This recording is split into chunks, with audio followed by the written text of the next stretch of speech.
to begin on a Monday here on the Lombardi Line. Dave Ross and Michael Lombardi with you here on VSiN. Michael, wow. What a wild week number 11. Not done yet. We got another game tonight down there in Dallas, but where to begin? Do you want to start with Sunday Night Football last night with the Chargers and the Bengals? And just Why not? What a roller coaster that was. Why not? I'm always dazzled by Zach Taylor and his brilliance that he shows. Look, I think last night was a great example, Dave, of one of the things that we talk a lot about here on the show, which is having some sort of running game to control the pace of the game, to be able to get control of the game. And I think when you watch the Bengals, they're at their best when they're down by 15, down by 18, down by 21. It doesn't matter, right?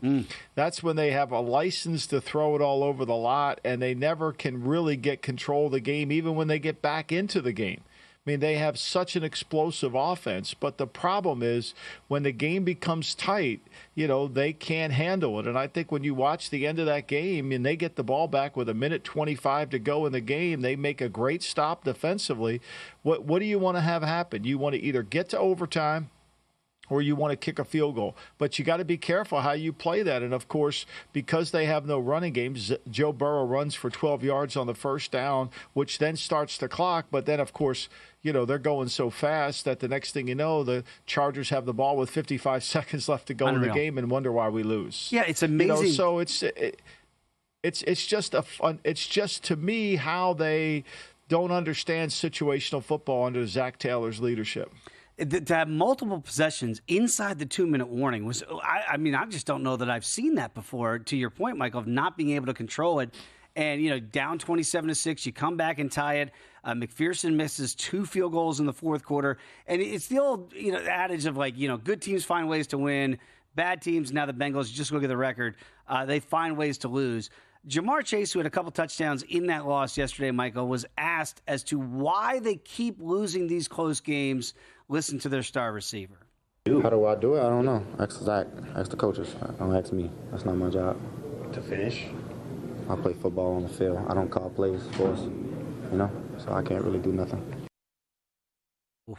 He's right. He don't call plays. I mean, you have to have a kind of a mindset to understand how you have to handle it. When you're sitting there under 2 minutes, you have 2 opponents. You have the clock and you have the team on the other sideline. And Zach, never really cares about the clock. And so he just calls 3 incomplete passes, of course, because he can't really run the football in that situation.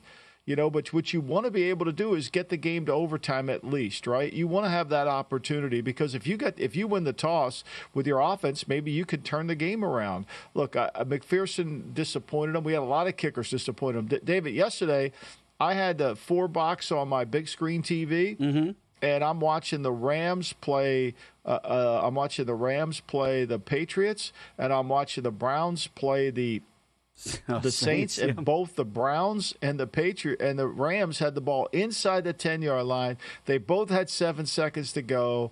It was going to be the end of the half, and both kickers missed a kick. It was the damnedest thing I've ever seen. I said to Millie, I'm like, are you kidding me?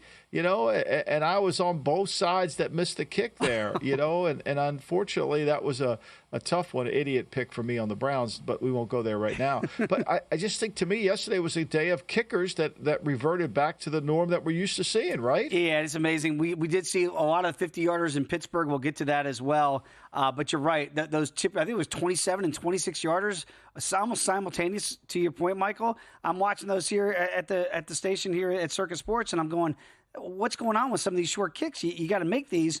McPherson misses those 2. Conversely, for the Chargers now, Michael, and by the way, it sails over the total of 48. Chargers do get home here. It was very, very dicey there if you laid the 1 with the Chargers, but it does get there, 34-27. 7-3 from a 3-3 start to the season. Herbert looked like he's going to the Hall of Fame in the first half, and then he can't seem to do anything until that final drive to set up the J.K. Dobbins touchdown run. What did you make of the Chargers? It felt like 2 games in one from one half to the next. Well, I think what happens to you when you get that big lead, you're betwixt and between. You don't want to, you want to be able to be aggressive, but you also don't want to give the game over. And he has the bad fumble when he scrambles, right?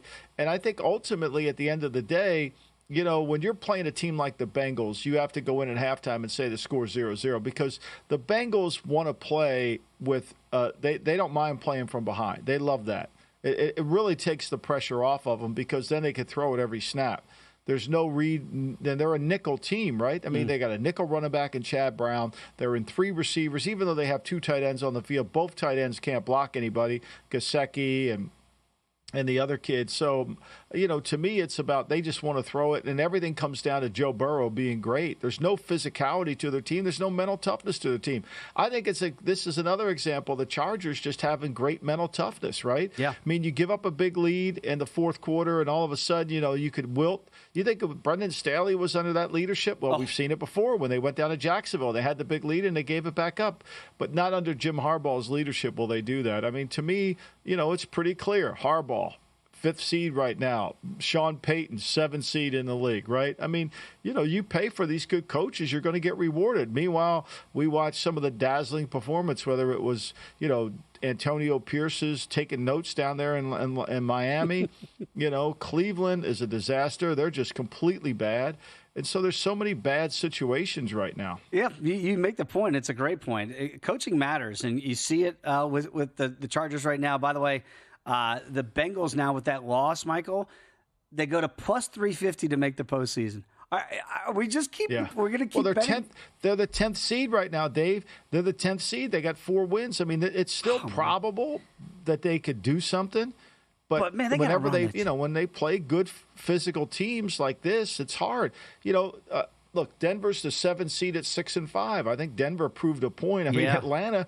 Can we talk about Atlanta's Super Bowl opportunity with yesterday? That was a dud. That was an easy one there, right? Well, that was your. To me, it's interesting.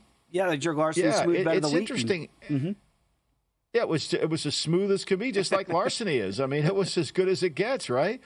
I just think, to me, watching some of these teams that have no physicality to them, you can't win. We're in November.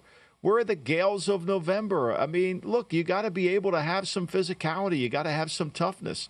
And, if you had on your bingo card that Pittsburgh was going to have 8 wins by November the 17th. You were, I mean, think about that. They have 8 wins already, and everybody was scared to death to play them on that 7.5 over, and they covered it by November 17th. By the way, it's amazing when you see that they've won 2 games, the Steelers, and we'll talk about them next. They've won 2 games this year, Michael, without scoring a touchdown. All field goals week 1 in the ATL to win, and all field goals yesterday to beat the Ravens. And by the way, Michael, just to give you your larceny smooth bet of the week, 2-0 in the last 2 weeks, and great calls by you, never in doubt. We'll get to that Bronco win later on in the program. But the Steelers do beat the Ravens yesterday, 18-16 in this one. So you get all field goals in this victory, which is pretty amazing. And the Ravens are another one. They're not like the Bengals where you look at them and go, how do they have this many losses? They have 4 losses now, somehow. And I think Lamar said it. Yeah. Yeah, Lamar said it well, right? I think they just beat themselves, right? I mean, they just beat themselves. And so, I think that's really what it is more than anything. I mean, they beat themselves. And you got to understand that. I mean, they just beat them. I think, to me, that's the thing. They just beat themselves. I mean, look, they have opportunities in that game against Pittsburgh. They just can't do it. Look, we said it all week long. Nobody loves ugly more than Pittsburgh, right? Nobody does, right? It's like when I was a fat kid just rolling in the sand on the beach. You love it, right? That's what they love. They love it. It's a great analogy. Michael, I want you to hear to exactly what you're saying about Lamar. And I wonder if there's still a hangover there. Maybe it's just something you can't even feel. But Lamar alludes to it from the AFC title game a year ago. Take a listen. Absolutely. It's been that way for ever since last year, I believe. Going back to the AFC Championship game, we killed ourselves. Chiefs game, the opener, we killed ourselves. Raiders, we killed ourselves. And today, same thing. It's just like we can't be beating ourselves in these type of games. We got to find a way to fix that. No question they got to find it. I mean, this is a perfect example of a team. Look, they're 6th seed now. They're 7-4. They're 2 games in the loss column behind Pittsburgh. They got to figure this out. And when they hold a team to 18 points defensively because of their secondary, look, Russell, it's a little misleading too, right? Russell throws that. I don't know what he was doing on that interception. Do you, Dave? It was like terrible. That was as bad as it gets. He threw a lob ball like he was playing volleyball. I mean, what are we doing here, Russell? In the fourth quarter with the 5-point game, yeah. Fourth quarter of the fight, we got a chance to put the game away, and you're lobbing it into the back of the end zone to a blocking tight end. I mean, come on. Situational football. Let's think this thing through. But look, I think Baltimore should walk away from this game. Now, look, they got to go out and play a tough game against the Chargers. Again. I mean, that's not going to be an easy walk in the park either. The way Herbert's throwing the ball around the lot, the confidence that the Chargers have in their passing game right now, I think to me we've got some really good teams, which we saw yesterday, go against one another. And then we've got some real duds, right? There's going to be games that you're just not going to want to put in your 4-box. Like I had the Detroit-Jacksonville game, and I couldn't get it off my 4-box. I couldn't get it out of there. It was driving me crazy. Like, get it away from me. I don't want to watch this. That's as embarrassing as it gets yesterday. We'll find out the fate of Doug Peterson later on. But to your point about that Ravens game, they are... You know it's going to happen after we come off the air. Right, you know that, done. right? I mean, it has to happen. Every time we get off the air, that's when the big news happens. So buckle up down there in Jacksonville. And this whole, Balky's safe, but Doug's gone. No. How is he safe? I don't get that at all. By the way, Ravens are 2-point favorites right now against the Chargers next Monday night. Interesting number there. When we come back, Michael, let's get to the Buffalo Bills and the Kansas City Chiefs and what their forecast looks for the rest of the year. That's next year in the Lombardi Line.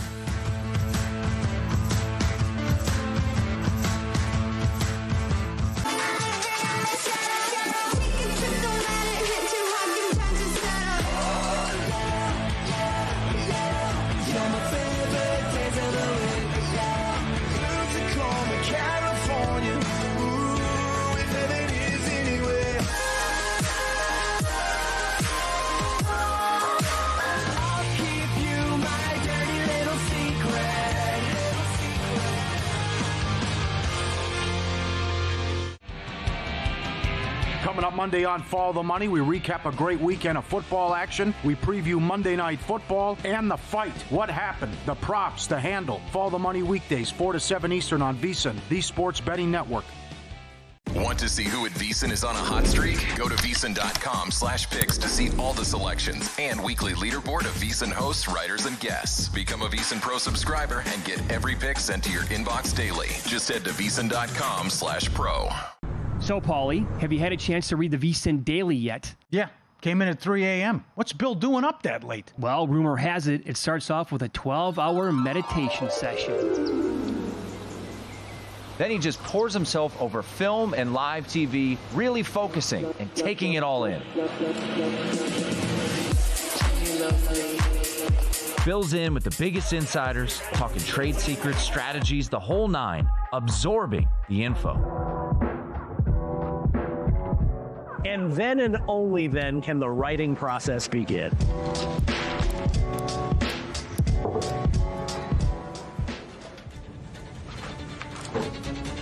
In Las Vegas, Bill's late night becomes your early morning. Wake up to the very latest betting insights in your inbox with the VSiN Daily. Sign up for free at vsin.com/newsletter.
This is the Lombardi Line with former NFL executive Michael Lombardi on VSiN, the Sports Betting Network.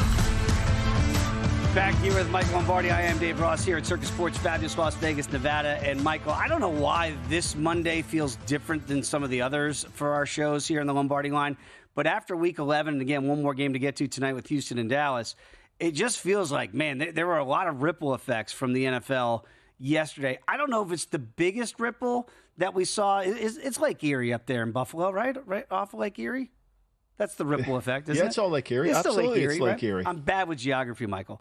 But the effects of that game yesterday with the Bills getting the win, 30-21, they get the cover. And by the way, that was dicey late, right? 2-point game, 2.5, depending on what the Bills might do on fourth down. They run it with Josh Allen. He gets them over the finish line. The over cashes as well. So the Chiefs get their first loss of the year. They're still one game ahead of Buffalo for the number one seed potentially in the AFC. What's your takeaway from it? I actually was more encouraged with the Chiefs, if you can believe this, even in defeat versus some of the wins they've had this year. Well, I thought Mahomes got the crap beat out of him. I mean, he's got to be sore again today. Last week, Denver beat the crap out of him, and I think Buffalo did too. And I think, to me, my takeaway was that they can't continue down this road with these two tackles. It's problematic. And as great as he is, he's susceptible to get hit too many times. But I think Buffalo understood the situation. 4th and 2, the field goal puts it up to 5. That's not going to be good enough.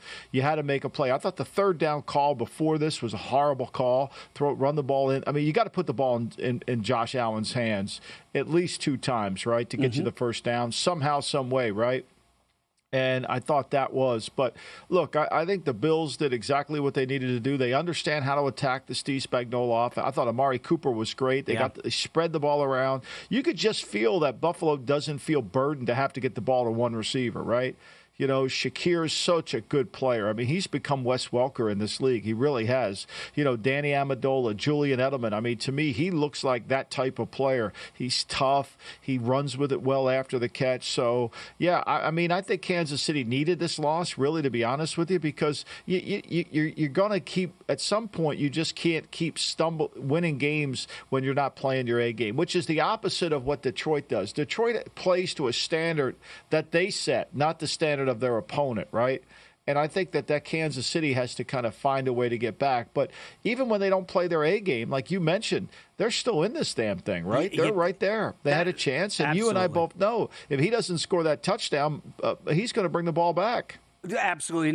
And I've been having these debates with people in our circles. And, we talked about this last Friday after the Thursday night game, the difference in when to kick and when to go, right? When the Commanders were down 2 in the fourth quarter, we believe you should have kicked the field goal to take the 1-point lead, right? When you're up 2, it changes the equation because you don't have to get the lead. You've already got the lead, right? So it's a different thing.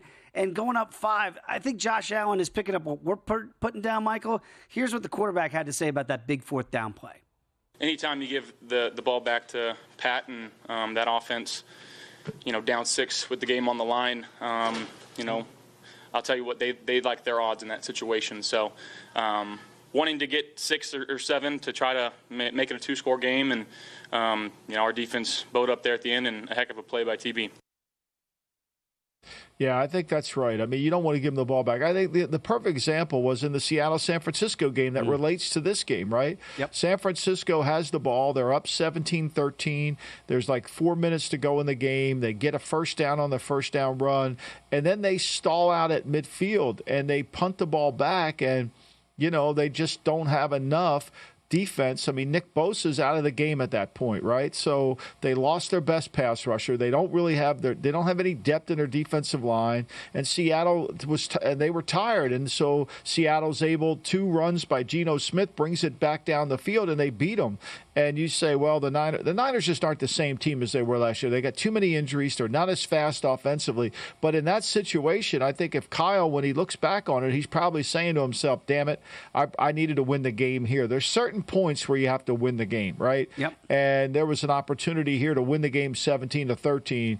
You just needed 2 first downs to do it, and they couldn't do it. Whereas when you look at what Buffalo was able to do, they won the game on that. And I get that, right? I get that. That's not being stupid, right? That's not turning down points. Like, my point is, in the Washington-Philly game, you couldn't win the game whether you got the touchdown, where you couldn't win the game there. Whereas in the San Francisco game, you could win the game. Whereas in the Buffalo game, you could win the game. There's a whole different vibe to that, right? And Cincinnati throwing the ball like they did after they got the ball back with 1:25, you can't win the game here, right? You want to make sure they can't win the game. But again, that doesn't go into any of the play calling that Zach. He just calls plays. And he has no run game to really do it. They trade for Herbert. Did you ever see Herbert in the game other than kickoff returns last night? No, that was it. Of course you didn't. It's a nickel game. They can't put him on the field. He doesn't know protections. It's just a mess. I mean, to me, you're playing Baltimore and you're playing Pittsburgh and you're Cincinnati and you have the least amount of toughness of any of the teams. Forget about Cleveland. I mean, they're just a whole disaster in itself. But that is exactly the point of why the book is there. But you have to know as a head coach when to go against the book, when to kick the field goal, when you go for it. The Bills did it perfectly, and we believe the Commanders did not. And by the way, if you're like yesterday, I'm doing a live bet Sunday. If you have the VSiN Watch app and Michael's got his 4-box at home, all you have to do is we're going to give you that betting advice in real time. If you have that VSiN Watch app, you can check out all your shows while you're watching the games. So, again, you need to become part of the Sports Betting Network. And I think if you have that VSiN Watch app, and, again, Android users, all you have to do, you can get them as well, Apple or Google App Store. Apple, Android users, we got it all there for you. Michael, you had great in-play opportunities to your point about San Francisco and Seattle. I look at that division now with San Francisco sitting at 5-5 and the Seahawks right there. The Rams get a win in New England and Arizona sitting there in the lead. Michael, this feels like a 4-horse race like you're running at Saratoga. Yeah. And I don't know which horse is going to win at the end. Well, I mean, San Francisco has to get healthy. They need Nick Bosa. They're not good enough in the defensive front. That's the strength of their team. They don't want to pressure. They want to use 4 guys to rush. They want to play their coverages. And when they can't win with a dominating defensive front, they've come a long way from where they once were with Buckner and Armstead. And even last year when they had, they missed Hargrave inside. They've had too many injuries, really. Mm-hmm. I mean, this is the first time since 2000 that they've lost 3 straight games when they led by 4 points or more in the fourth quarter. And I think they're slow on offense. I mean, I know McCaffrey comes back and helps them and gives them another dimension. But other than Jennings on the outside, I mean, Debo looks slow to me. I mean, we can praise him all we want, and, he's a tremendous player, but he may have injuries because he doesn't look like he has the same juice that he once had. And I think it's all kind of condensing without George Kittle in there at tight end. That becomes even a more problem. So now you don't have Ayuk, you don't have Kittle. They're not the same team, and defensively, they don't have enough scheme in their portfolio to offset the lack of talent that they're missing on the defensive front. Michael, I didn't play it, but you could have got the Seahawks at double-digit odds to win the division before this San Francisco game. Now, you had to believe they could go to San Francisco and get the win. And, I wasn't 1,000% sold on that. But now it's 6-1. Is there life in Seattle on the other side of that equation? Or do we think – I know the betting market's going to think, the Niners will figure it out and they'll win. But I'm with you. I kind of look at them and go, no, there's a lot of issues there. And no George Kittle. He couldn't go yesterday. You saw the difference in that offense. It does feel like, man, all these teams you can make a strong case for. Maybe outside of San Francisco. Yeah, I think to me, look, the Rams defensively were atrocious yesterday. If you watch that game, I was on the Rams at 4.5. I did it on Russo too, and they just could never get control of the game in there, and they made the interception late. But Stafford was sensational. Yeah. I mean, New England's defense wasn't good enough. They couldn't cover, and Stafford, whether it was Puka, whether it was Cooper Kupp, they just made too many plays. But I think there's a liability. Look, here's the reality. Every team has liabilities, right? They all do. And I think, to me, the team that can overcome those liabilities, whereas the 49ers, their injuries are the liabilities, which is hard to overcome, right? It's hard to overcome that because you don't have enough depth. They go back there. And to me, I think when they ran the football effectively, Seattle played much better run defense this week, which helped them tremendously and kept them in that game. But I just feel like the injuries have taken a huge toll on a team that was the Super Bowl loser, and that typically happens. I mean, it just does. It does. And the other point is when you look at Arizona and Seattle, they still have 2 games head-to-head starting next week in the Pacific Northwest. Seattle's a 1-point favorite. So right now in the betting market, Arizona's minus $1.30 to win the division. The Seahawks are 6-1, and yet Seattle's a point favorite next week. So great point, Dave. Great point. That money and that. Yeah, that's a great point. I mean, that's an anomaly in the betting market, right? I mean, that doesn't make sense. Nobody's corrected that. That's a great point. I would just, if you're looking at the Seattle side, you might want to take that 6-1 if you really think they're going to win next Sunday against Arizona. When we come back, Michael, always great on a Monday, especially after what we saw yesterday, to have our MVP, Rich Gannon, our quarterback, joins the program next here on the Lombardi Line.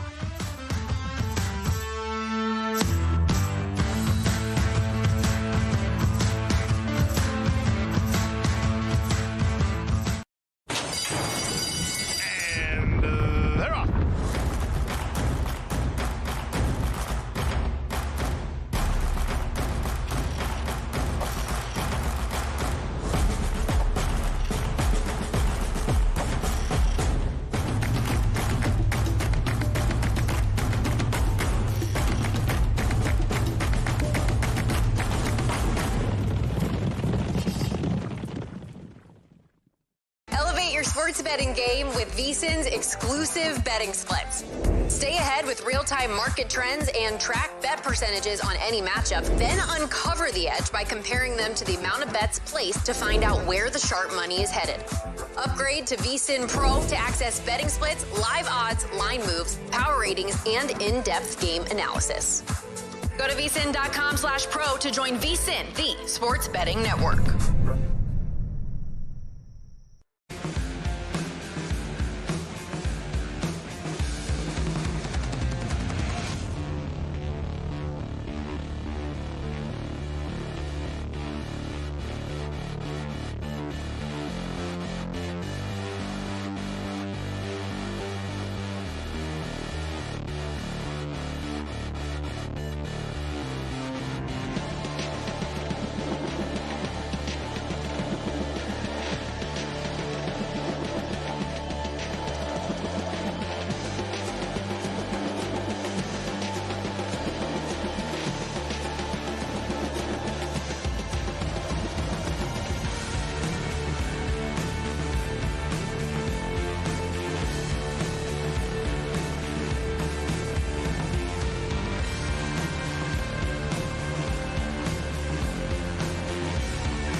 This is VSiN, the Sports Betting Network.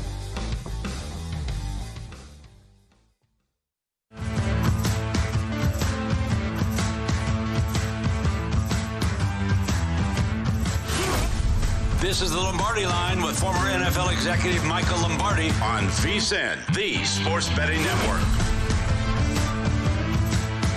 We continue the Monday conversation here on the Lombardi Line. Dave Ross and Michael Lombardi here with you. We always love to catch up with our former NFL MVP quarterback of the league, Rich Gannon. You can follow Rich on X at RichGannon12. Joins us now on the Progressive Guest Line. And Rich, with all these great finishes and wild games that we had yesterday on a Sunday, we want to start the conversation with something I don't think we see very often, and it was a 52-6 win for the Lions. If you laid the 14, whatever your number was, you never sweated that. Rich, what struck you about that? Was it how bad the Jags were or how great the Lions were? You know, Dave, it's so unusual. We were just talking before this hit that, you know, you just don't see this in the NFL that often. The two teams that are just not only heading in opposite directions, but you know, it's just such a discrepancy between, you know, one team's talent and another team's despair. I mean, it's so rare. You know, I was thinking back on our career and you think to yourself, how many times did you go out and beat somebody by 50 points? It just doesn't happen that often. But just utter dominance yesterday in Detroit when you look at what they did. They scored in their first 7 possessions of the game, 8 straight wins. The last time the Lions had 8 straight wins, 1934. Wow. Think about that for a second, what Dan Campbell and the boys are doing up there in Detroit. And, of course, Jared Goff. I still think he's in the MVP race, even though he threw 5 picks last week in Houston and still found a way to win. I mean, he's going out there every week. He's completing 80% of his passes. You know, he had 5 incompletions yesterday. You look at the dominance of that. That's, you know, you could say, look what the Ravens did yesterday offensively. Look what the Lions did. I think the Lions have the best offense in football right now. When you protect Jared Goff, it's going to be a long day. They got 2 great backs.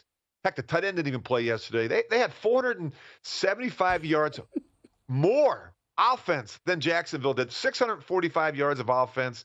They scored 52 points, 38 first downs. Think about that, 38 first downs. And, of course, Goff, 412 yards and 4 touchdowns. So they're making it look easy against some inferior opponents. Which is hard to do in the NFL, right? I mean, like every team brings something to the table. Jacksonville, you know, obviously to me, if you're Shah Khan and your team just gave up 52, you weren't in this game, the players are screaming that it's over with for Doug. And that's a hard thing to handle because even when we saw with the Jets, when you go to a new coach, there's no guarantee that things are going to turn around. But I think, Rich, and you were so good with us at the Raiders, I think this Lions team is locked in and the score really isn't what they're after. They're after a quality and a standard of excellence that is above and beyond the opponent. Michael, I think you hit the nail on the head. I don't even think for them it matters who the opponent is, where they play. It's the style with which they play, right? It's the aggressiveness. It's the attention to detail. You know, it's going out. It's not for them. I think it's not about each game. It's not even about like each quarter. It's about each play. When you're so focused on each play, everybody doing their assignment, everybody executing, everybody playing with great effort and energy, and everyone, you know, being in the right place. I think Ben Johnson has done a really good job. I think the quarterback doesn't get enough credit for his physical and mental toughness. I think they've got one of the best offensive lines in football, the best running back duo in football. I mean, they're really good on offense, and there's not a weakness. That's the other thing. You start looking at, well, where are they vulnerable? Where can you get after them? Where, you know, I think if there's anything that affects the quarterback is push up inside. But they're so stout down in the middle and the front of that offensive line. You know, we talk about when you build a football team, you want to be strong down the middle. And I look at the Detroit Lions on offense; they're strong down the middle. You can you still get Jared Goff about 6-1 in the MVP voting out there right now, about the 4th betting choice right now. Rich, when you played on those great teams and you're winning, league MVP, you're putting up tons of points, but you're winning games. Conversely, for the Bengals, you look at Joey B's stats of 27 touchdowns, 4 picks for the year, and yet they're 4-7. Do you get the feeling that they feel like we have no chance defensively, and it showed itself again last night against the Chargers, that they have to go put 30 up on the board just to have a chance to win every Sunday? Absolutely. I think he knows it. I think Zach Taylor knows it. I think they've got a lot of issues defensively. This has been an ongoing issue all season long. I think you look at it. He's had 3 games this year, guys, where he's thrown for 300 or more yards, 3 or more touchdowns, and no interceptions, and they lost all of them. I mean, think about it.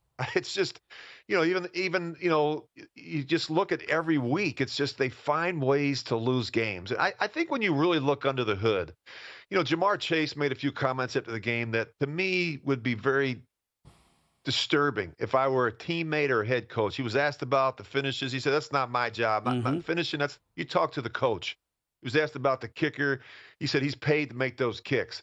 I mean, you look at the locker room. Where are the leaders? I think Joe Burrow is one, but where are the leaders in the locker room?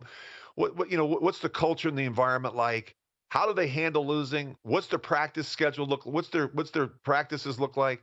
To me, you just don't lose games like this over and over again, and there not be some underlying issues in Cincinnati. I love Joe Burrow, but if it were me, I'd be more demanding of my teammates. You can't continue to lose games like that. You're just wasting a really good effort from this guy. Here's the other issue.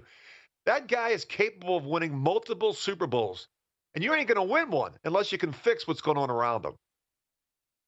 No, Rich, I couldn't agree more. They have no physical toughness. They remind me a lot of our Raider teams where we had a lot of good players, but we never really could get settled defensively. And you could just see at the end of the game, Zach Taylor, I mean, he's got the ball back with 1:25 to go, and he gives it back to the Chargers with 55 seconds.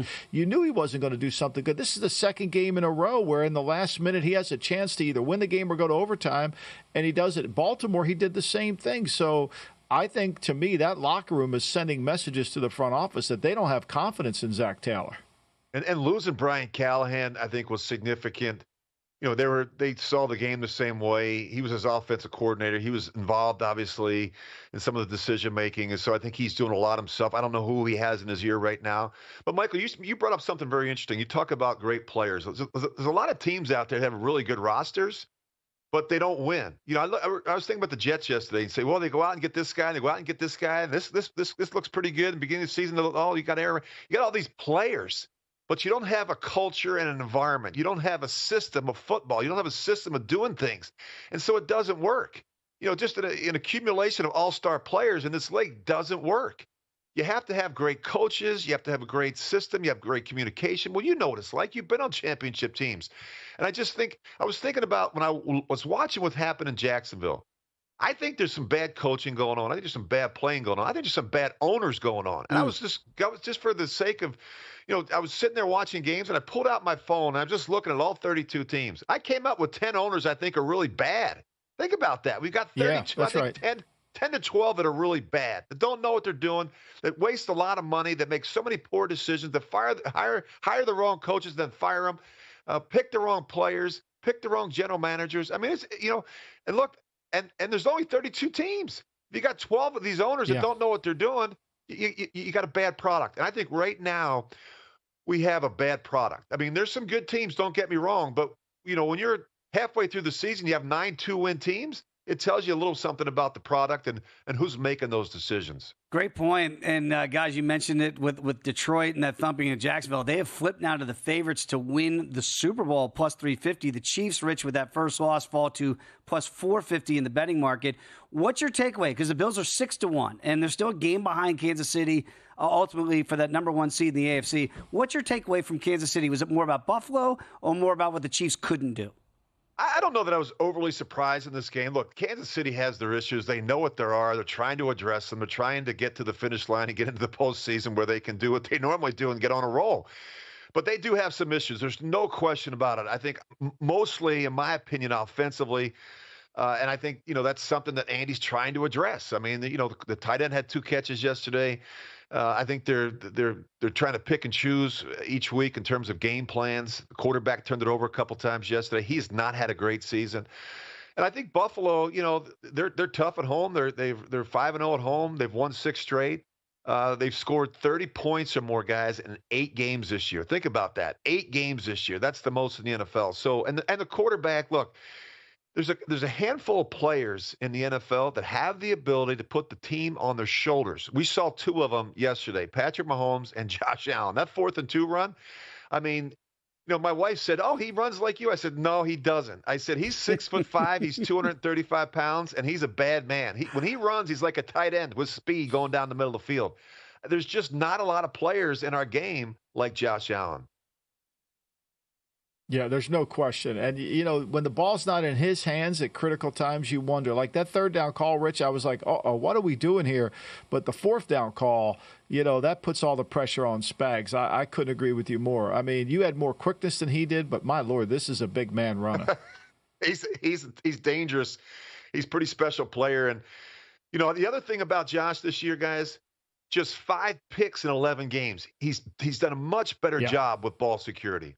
Well, this MVP race, Rich, which you've won, it's going to be fascinating down the stretch, whether it's Lamar, whether it's Goff, whether it's Allen. We'll figure out maybe with the numbers of Burrow, but on a non-winning team. A lot of discussions out there. Always appreciate your time on a Monday, Rich. So thanks for hopping on the Progressive Guest Line with us. Thanks, guys. Great stuff. Check him out on Twitter as well, at RichGannon12. Michael, when we come back, I want to get to the meltdown at the Meadowlands yesterday. And why do people keep betting the Jets? We'll discuss. Don't ask me. We're back next here on the Lombardi Line. Got a good thing coming. Just wait and see. It's a good.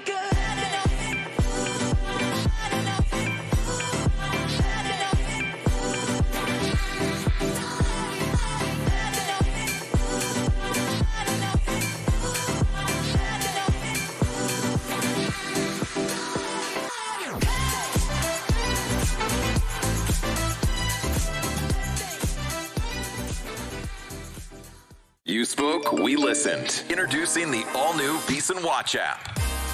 Now, you can watch and listen to VSiN expert analysis live wherever you are. Missed a show? No problem. Catch replays of VSiN's full lineup at any time. View highlights sorted by sport. Or use the search feature to find specific teams and topics you're looking for. And the best part? It's free for a limited time. Download the VSiN Watch app today.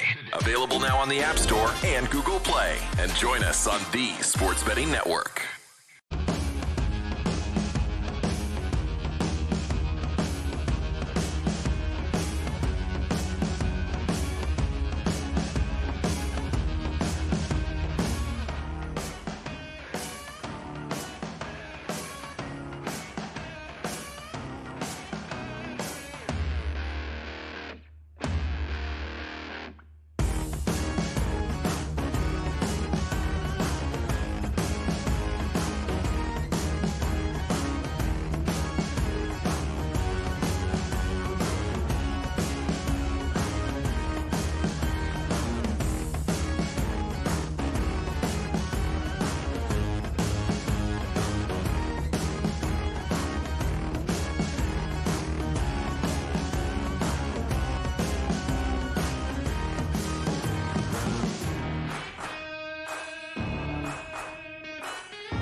This is the Lombardi Line with former NFL executive Michael Lombardi on VSiN, the Sports Betting Network.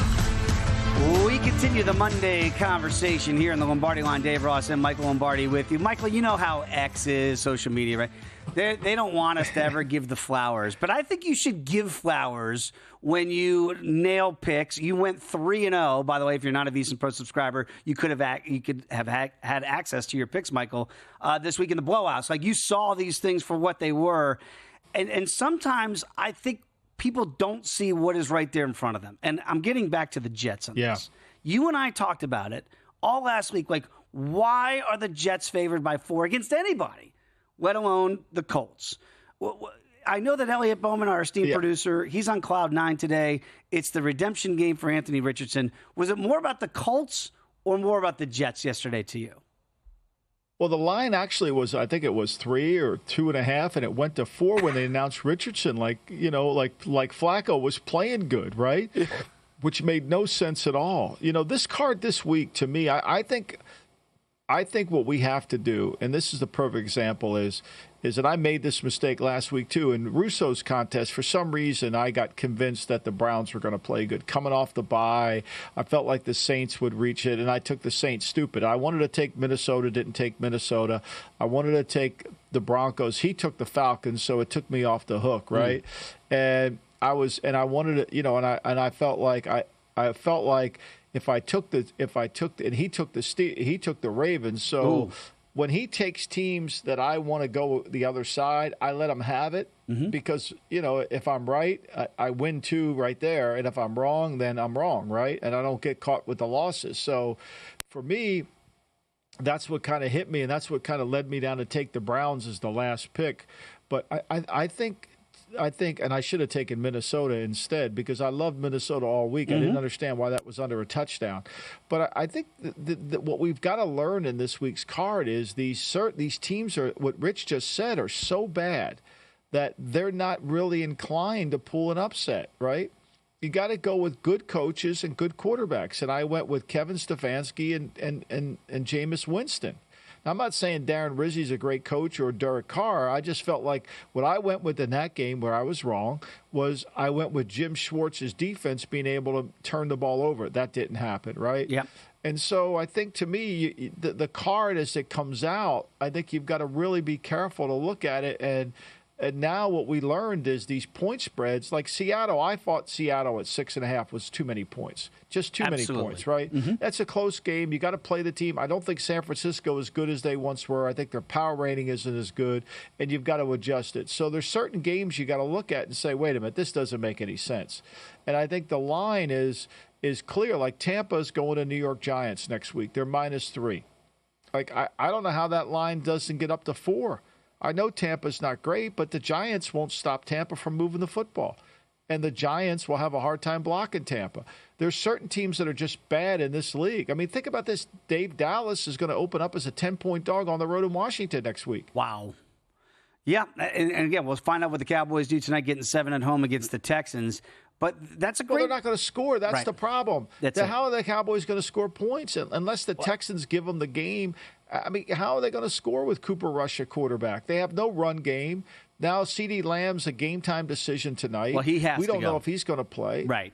If he doesn't go, this is going to get to 8. You got no chance. I mean, so to me, what my point is, instead of taking a bow for being 3-0, I think you have to block out the noise. And I think where I make mistakes is when I assume a team is going to play really well. Like last week, I liked Minnesota. And everybody was on a lot of people were on Tennessee. But to me, Minnesota, when I always want to play a team that played poorly but won. Yep. So they go into Jacksonville, they don't cover that number, and now they come home, they celebrate the win, but Kevin O'Connell's got their full attention, right? He understands now, look, here's where we're going to go. We got to get better. And I think that's really important. I think that's really important. I think you'll see people. I think this Kansas City at Carolina line this week is they'll open at 11.5. I think it'll go up to 14 because Andy Reid will get them focused. And how does Carolina score? How does Carolina score 10 points on Kansas City? That's the quandary, is how are you going to fight fire with fire? You mentioned the Vikings getting that 23-13 win, so it's the undercash is there. They do get the cover. Kansas City coming off that first loss, getting Carolina, who was on a bye last week. They've gotten a little bit better since going back to Bryce Young, playing a little bit better football. That'll be interesting as well. But again, I look at that kind of Colts-Jets. And by the way, if you had the Colts +4 like I did, Michael, that was a sweat. You're down 8 in the fourth quarter against this vaunted Jets defense. They come down and score. They don't get the 2, so they're down 2. Then the Jets come down, kick a field goal to go up 5, so you're outside of the number again. And I'm doing the show with Wes Reynolds on Live Bet Sunday, and I turn to him and I say, before that last drive, Michael, the Colts are +390 on the live number. And I'm like, well, the 4's dead. It's either they're going to come down and score and win the game, or they're going to not cover the number, and the 4 is not going to be relevant here. And what do? Maybe, I don't want to say career-defining drive for Anthony Richardson, but it is something that they can build on with Indianapolis. But conversely for the Jets, Michael, where do they go from here? I mean, seriously, what does this team have to play for? Well, I think to me, Dave, that game was a perfect example of you evaluate teams. Okay, the Jets, they need a stop. Are you good enough to stop a bad Colt offense? No, they weren't. Nope. San Francisco, are you good enough to stop Seattle, who has a lot of good skill, but their offensive line's a huge weakness? They couldn't get Geno on the ground. He scrambled twice for big first downs. So I think that's really, as I keep saying, you've got to evaluate fourth quarters of these games. Like last night, I mean, the Cincinnati Bengals controlled the ball for 13 minutes in the fourth quarter. They had 11 first downs in the game in the fourth quarter, and they couldn't come away with the win. That's amazing. I mean, that's how poorly coached, for lack of a better term, they are. I mean, they dominate the fourth quarter and still don't win the game. Let me ask you about another one. And again, I'm not trying to get on Matt Eberflus here for what happened in Chicago, but they lose to the Packers again. I think 11 in a row now. The Packers have beaten the Bears. So you just passed the ownership from Favre to Rodgers to Jordan Love, apparently. 20-19, you get a field goal block that would have won the game for the Bears. But I think, Michael, to the coaching point, they get the big first down and they kind of go into a shell and settle for that 46-yard field goal attempt by Cairo Santos, which is blocked. Yeah. That's where I think people are getting on Eberflus a little bit today. You know, Caleb Williams, the conversation would be different if the Hail Mary doesn't happen in D.C. and if the kick is good yesterday, right? That flips their whole season around. But yet here they are. What's the takeaway there? Is that too conservative to play for the field goal, or – man, we got to trust it that we can execute a 46-yard field goal in crunch time? Well, look, I think to me there's a difference between kick being in field goal range and being in makeable field goal range, right? I mean, I don't want to really chance it. I want to make it. This kick got blocked. And so, you know, to me, you're in that you're in that gray area, right? You're in that complete gray area. What do we do? This was the best game the Bears have played offensively all year. Let's be clear. They went to what we call they went to a rhythm passing game, a three-step, the quick game with spacing, right? So they got guys out there. The Packers really couldn't play man-to-man on them. They couldn't get them. And I thought Caleb was very accurate with the ball. He only had 8 incomplete passes the whole day, you know, and he was able to – but they had a run game too. I mean, Swift was able to run the football. Caleb carried 9 times for 70 yards. He played more under control. The game looked like it slowed down against Green Bay. But I thought Green Bay – turning down points early in the game, right? They turned the ball over in the red zone. They turned down points. They left points on the field. Think about this. Jordan Love only threw the ball 17 times in the game.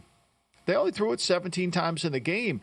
And partly because the Bears had the ball for the majority of the game. The Bears controlled the ball for 36-21 in the game. The Packers never had the ball. They never had the ball. And they turned it over twice in the red zone, which really ended up keeping this game whereas they could. Whereas I thought the Packers should have thrown the ball more in the game. They were able to make plays on this Bears secondary. And, look, I agree with you. When you only get 7 possessions in a game, Dave, think about that. The Packers only had 7 possessions in the game. That's amazing. You know, they were still able to generate enough points. So I think, to me, the turnover, you know, and then they give up the turnover on downs in the fourth quarter. They pass up the 3 points, and then they get the touchdown to come back. I think, to me, LaFleur got off the hook here because turning down that points I thought was a mistake at that time because, again, it wasn't going to determine the outcome. It was going to add to the point total. That's exactly right. Keep building when you have the lead. They eschewed that. It could have gone the other way for the Packers.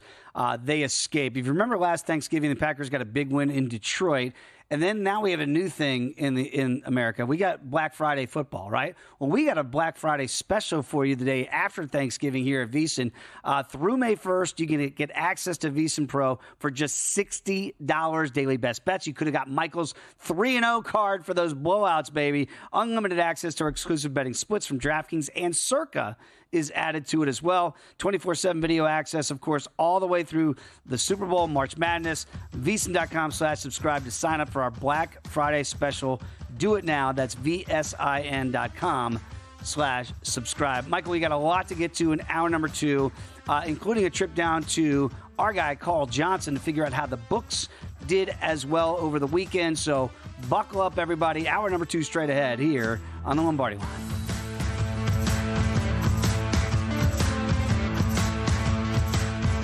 This Black Friday, get a VSiN Pro subscription for just $60 through May 1st. Our best deal